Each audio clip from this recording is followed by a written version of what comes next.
What matters most? Three simple words on the surface of it, but one that the answer to has massive consequences, depending what that may be. That's going to be different for all of us. And I think it's going to be different for all of us at different moments in time. So, to help unravel that, let's just say, enigmatic question, I'm delighted to invite a lady that I've been involved with professionally for some time now. And I know she'll have some fascinating views on this. Sharon Griffiths. Sharon, a warm welcome back. Thank you very much for the invite, Paul. And it's great to be back on this sunny day. This sunny day. Yeah, always makes things seem a bit different, doesn't it, when the sun's shining? Although at this moment of this time in speaking, I think it's fair to say that there's a bit of a heat wave revolution within the UK and Europe generally, isn't there? Well, whenever this happens, I always go back to 1976, the summer that was the hot summer. Remember that? I do, yeah. And 75, but 76, I remember it particularly. Yeah. So, Sharon, what matters most? At this moment in time, Paul, when you ask me that question, I would say a good night's sleep and a peace of mind. That's really important as well. Good night's sleep and a peace of mind. I mean, massively important, aren't they? This is just my own kind of model of the world. When you said that, Sharon, it kind of took me over to Maslow's hierarchy, Oh, um, where we need the basics, if you like. Is it presumptuous to say that we're going to have a decent night's sleep anyway? Um, and that'll set us up really well for the next day for the real big things in our world, whatever they may be. well, a good night's sleep for me is never known till it happens. And I was saying to my husband the other night, I've worked out how I can get a good night's sleep. And I use a weighted blanket. I said, I don't think I need it anymore. And then it was, what day are we on now? Tuesday. So it was Sunday night. I slept without my weighted blanket. And I did not have a good night's sleep. I had 4 hours sleep. And that really did impact me yesterday. So it's not guaranteed, like waking up the next morning. Nothing's guaranteed. But when it happens and you wake up refreshed with an empty mind, uh, you can start the day in a different way to when you wake up not refreshed. It impacts your Hmm. energy greatly. Yeah, I can absolutely see the merits of that. In a former life, there was a guy, ex-professional footballer, that said to me, he said his dad taught him, and I think that was actually passed on from his grandfather. So we're going back over some considerable time now, but apparently he was kind of told that when you go to bed at night, make sure you've got one really good thing to focus on as soon as you wake up, almost one of your jobs from your to-do list or whatever you, but get the day off to a really positive start rather than waking up thinking, oh, what shall I do now? Or just go into autopilot, maybe for something that you don't want to do. Wow, relating to that, I do have a ritual at night time, irrespective of the quality of the sleep. Uh, and one, I capture my dreams, and I have a ritual, and I learned it in 2021 from my mind power training. It's a ritual related to capturing the dreams and the words in the dreams as well, because they come to me in many forms, as they do with anybody. I don't analyze them, I just record them. So that's cathartic action. I've then got my journal that I journal in, and I've got some questions I ask myself, such as how do I want to feel today? Uh, what do I have gratitude for? Who do I want to be thankful for? What one thing do I want to achieve by the end of today?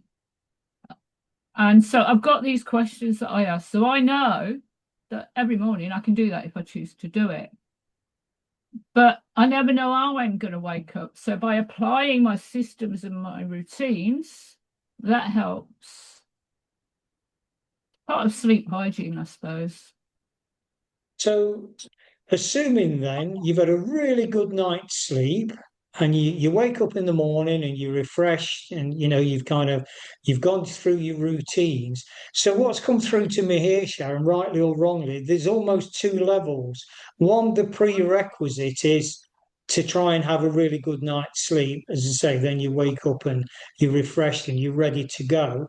And then the second level, or the other side of the coin, if we use that metaphor, is right. I'm rearing to go. But what matters most to me now, I've got all this energy, I've got all this enthusiasm, focus, call it what you will. Where do you direct that then?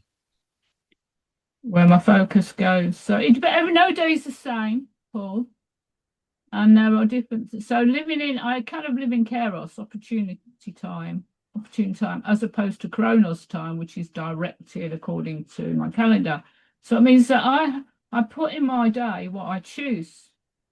And I don't know what that's going to be, but I do know by the end of the day, whatever I've written in my journal, that's what I aim for. Sometimes I don't do it. Sometimes I'll say, forget the journal, do what I want. So, but what matters most then is what comes up so I can pivot. So if I have to deal with an emergency, I've got the luxury, and people say I'm so lucky, got the luxury to do it. So I've got lots of stories of that. So to give a simple story, this morning, my tenant contacted me and I was in the middle of something. I messaged her and said, check this. Have you got blah, what I sent her right at the beginning of her tenancy, because I'm a property investor and a landlord. No, I can't find it. So I was able to go straight into my phone, access the resource, send it to her, ask her a few questions. She answered them. I get on with my life, which was coming here. So when you've got a good night's sleep and your energy is maximized for what you want, and you've got the systems in place, if anything comes in the way and shoots at you, irrespective of the level, I am able to make a decision about how to deal with it, drop it, or delegate it. Yeah, I can see the merits of that strongly. So let me run this by you then, Sharon. The need for rest and recuperation to replenish the cells, absolutely paramount. Absolutely paramount. Does something called hydration run very parallel alongside that? Not just, I have one of these, and I have this, and I carry water with me. Someone criticised that it's not a special type of water, but hydration is so important. We're like 70 odd percent water. I actually, at my gym, I've got a machine that it measures my hydration level. And the thing about hydration is it said I'm 2 litres of water a day, but I know when I have 2 litres of water a day, I suddenly go to the look. I got that urge, not like when I was younger. So it's a case of drinking the water through the day in not when I feel thirsty, because sometimes when you feel thirsty, you're not actually thirsty, you're hungry. So it's about getting in touch with yourself, and it's a preventative approach of maintenance and sustainability. So hydration is so important. I'm not a scientist, I've qualified that, but I do know that when I'm not hydrated enough, I've got signs and symptoms that tell me that. And I do forget sometimes, because if I'm fully engaged in what I'm doing, I forget to drink the water. So it is critical because it can affect a good night's sleep. So when I refer to that, the other side of that metaphoric coin, then Sharon, we've had a really good night's sleep, we're fully hydrated, we're rearing to go. Let me put the other side of that coin under the banner of legacy. What matters most in terms of your legacy then? My legacy. Would you like to define what you mean by legacy before I start so we're on the same page? It's what you leave behind, what you stood for while you was here. Okay, I got this saying, to the whole world, you're one person, but to one person, you're the world, or the whole world. So with each person that I work with or know or have worked with, I've always aimed to leave them a little better than when they came to me. I don't always succeed. I annoy a few people, well, I did do. So it comes at different levels because one, it can be the impacts of what you've done. Two, it can be the impact on their decision making. Three, we can step right up to the property and the wealth that I've been invested in and the training to help people on a larger scale. It could be uh, money, donations of money to things. I always donate money every month. So there's all different levels of legacy. But for my children, and if I die before my husband, they will be left with hopefully happy memories, uh, learning memories, but the wealth and the money that I've got put in place for them will give them some form of security in the future without me. So they'll remember. And for me, it's also words as well. So when my dad died in lockdown, which I've not forgotten, on the 2nd of November 2020, when I sat by his body, I thought, okay, throw the words out at me. He was dead. It was about 7:15 at night. And I said, throw me your words at me, Dad. And he words came in my head. I wrote them down. And that was kind of his legacy because it impacted on me through what I did. So memories are important as well. So, and that poem, I've known a lot of people that have died since 2020. There's some people who are caring for their loved ones or dying and grieving for their loved ones. Sometimes I share those words of that poem because we never prepared for death. Okay. So we never know how it's going to hit us, irrespective of the relationship with somebody. So those words from my dad were in my head. I put them on paper. And then from that, we've got all those books, haven't we? So we've got Mastering the Game of Life. I'm looking at them here. Speaking from our hearts. I also used his legacy to invest in my training to write the First Place book series. So for whoever I met along the way, I hope I leave something positive in the legacy. But for different people, it's going to be different things. But for my loved ones and my family and the cats, it's going to be the wealth as well, so that they can start, they'll be safe in the knowledge that they've got something to do what they value with, as I did with my dad, with the money he left me when he died. I invested it a lot in my training and writing the books. And that legacy reaches lots of people as well. It's like a pebble in a pond, a ripple effect. But what's important, I think I say this, make sure you've got your LPA and your will sorted. So we've got those sorted. I learned a lot from friends and from my dad as well, because what you plan is like your last deed of love, really, with your life on earth. You haven't got your financial affairs sorted. Your relatives and your loved ones who are dealing with it, they've not only got to deal with the grieving, they've got to deal with what's the opposite of a legacy? A liability. So it's about getting your house in order as well. That's so important for me. Mm. It's when you mentioned the books there, yeah, I mean, interestingly on that, Sharon, I've just over the last few days, I kind of I'm in this phase of, well, what does my legacy, what does that stand for? And the books are a part of that. So I find myself actually going back to the very first publication I did in 2000. And I kind of cringe when I look at it now. But it was the first of the stepping stone. And one of the key phrases that I kind of use in my life now, a constant reminder to self, was nothing was wasted. We might look upon something that we produced in our earlier days or a relationship or whatever the dynamic is and think, wow, was I really involved in that? Or did I really do that? Or, with that book, did I really produce something of what I perceive now is such low quality?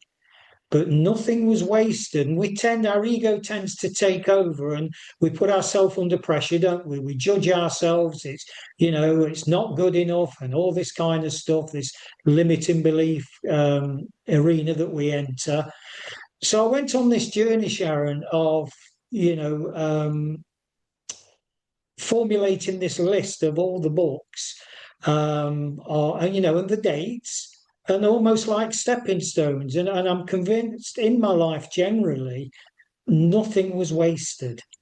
Nothing. And I think one of the things that matters most to me, Sharon, if I can be allowed to reciprocate, is that sort of truth that nothing was wasted. It was a stepping stone. But as humans, we don't embrace it that way, do we? We beat ourselves up because, in our eyes, in our views, we made a big mistake and I should have known better. We give ourselves a hard time rather than accepting. But that's where I was at that moment in time, and that was the stepping stone in front of me. Yeah, stepping stone. So we all tell ourselves stories, and I suppose we have this bias to protect ourselves. And it's in one of the books. But one with perspective, that can influence our path. When we come to a binary decision, we can go that way or that way. So, but in going that way or that way, if we are stepping into something new and learning, we don't know the way ahead. We can work with a model and a plan. And when the plan is there, it's not meant to be kept to exactly, because life gets in the way. So nothing's wasted because it's all stored I'm told, in the subconscious, in the mind. But it's what you do with that stuff. Because although we've written all these books, and I'm a qualified teacher, I've been teaching since 1985. In fact, I was coaching judo before that. But some people remember some things, some people don't. So if you can leave a trace as opposed to a mark, it means that through what you've done it in where you were then, you can then step to the next stage. And the world now is not what it was at all. It's completely different. We've had chaos today in the UK. We were getting a new prime minister. Yes, the weather changed from a heavy storm, a tropical storm, to this bright sunshine. So we never know what's coming for us or at us, but if we have certainty about what we want in terms of what matters to us, our highest values, our mission, and our vision to some extent as well, when it comes to decision making, we can choose what does matter most at the time. So we're shifting the conversation here to what matters most. Because for me, I said it was a good night's sleep, which did matter to me in the morning. But when my daughter was nearly killed by a drunk driver, which was the 1st of January 2020, got that phone call at 8:16 in the evening on New Year's Day. Nothing mattered. It all just paled away. And the aim was to get to her and be with her and do what mattered at the time, which was just be there with faith, hoping that 4 policemen there would not tell us she died. So at that level, when you're faced with a life-death situation of a loved one or your life-death, everything changes. Because what matters didn't matter, because something new matters more powerfully than anything else. Because you're going to, I don't know, I'll leave it there. I think that's why, Sharon, the word legacy is so powerful because, as you quite rightly allude to, irrespective in our lives, there's things that's going to come out the blue, surprise us, shock us, bring us to our knees. You've just described one such situation there. Well, what do I do now? And we can't plan for those events, can we? We can't legislate for them. We just, okay, well, what do I do? I'm kind of, literally thinking and surviving on my feet. And that's why I think legacy is so important in those moments to say that, should I die tomorrow or something untoward happen? that, came out the blue, this is what I leave behind. And for me personally, what matters most is wrapped up in one word: legacy. Because the journey and the path I'm on, and the stepping stones I'm taking and the people I'm meeting, and some are lasting, longer than others, and both are fine. Whatever the dynamic of that relationship, whether it's judged to be personal or professional, they're stepping stones. Because if those people are meant to be in our lives, period, they will be in our lives. I trust the process. But, yet again, it's nothing was wasted. And that for me, Sharon, is faith. Faith to know that I'm on a certain path and I'm here. I enjoy my life. Is it nice and cozy and nice and easy? Do I live in some ivory tower with no problems and no challenges? No, I don't. I'm a normal human being.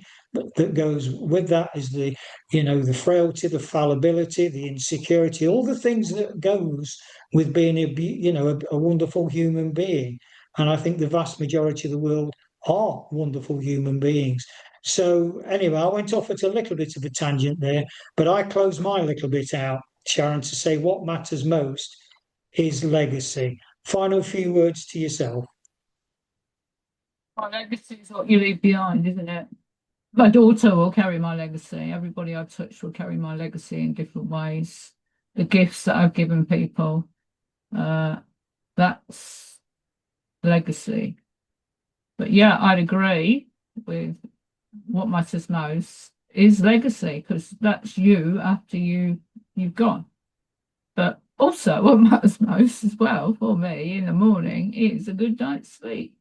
And that links to the legacy, because a good night's sleep will impact on my energy, it will impact on my decisions and how I work with people, and that will leave my legacy with them.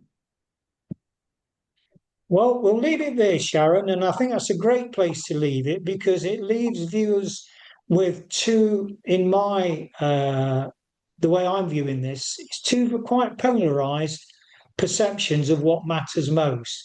The practicalities of a good night's sleep versus what am I going to leave behind?